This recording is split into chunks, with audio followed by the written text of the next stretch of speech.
नमस्कार मित्रांनो, आज आपण जाणून घेणार आहोत कॅन्सर किंवा ट्यूमर मार्कर या ब्लड टेस्ट बद्दल महत्वाची माहिती। आज आपण मेनली जे ट्यूमर मार्कर्स आहेत त्याबद्दल फक्त एक ओव्हरव्ह्यू बघणार आहोत। प्रत्येक ट्यूमर मार्कर टेस्ट बद्दल आपण सेपरेट व्हिडिओ बनवणार आहोतच। तत्पूर्वी आपण ट्यूमर मार्कर म्हणजे काय, तर रक्तामध्ये आढळणारे काही प्रोटीन किंवा मॉलिक्युल्स असतात जे काही प्रकारच्या कॅन्सरमध्ये वाढलेले दिसतात। पण लक्षात ठेवा, ट्यूमर मार्कर टेस्ट म्हणजे कॅन्सर कन्फर्म होतो असे नाही। या टेस्ट फक्त डॉक्टरांना डायग्नोसिस मध्ये मदत करतात। आता काही महत्वाचे ट्यूमर मार्कर पाहूया। Number 1, AFP.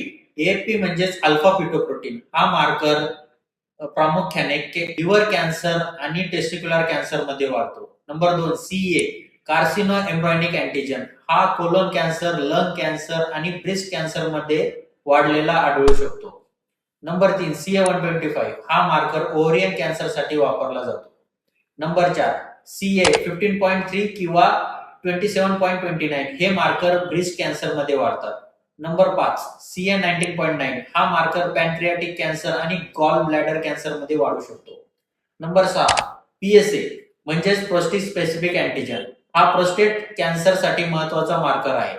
Number 7, beta HCG। हा टेस्टिक्युलर आणि ओव्हरियन कॅन्सर मध्ये वाढलेला दिसतो, पण याला अपवाद म्हणजे प्रेग्नन्सी कन्सीव्ह असेल तर हा मार्कर नॉर्मल असतो।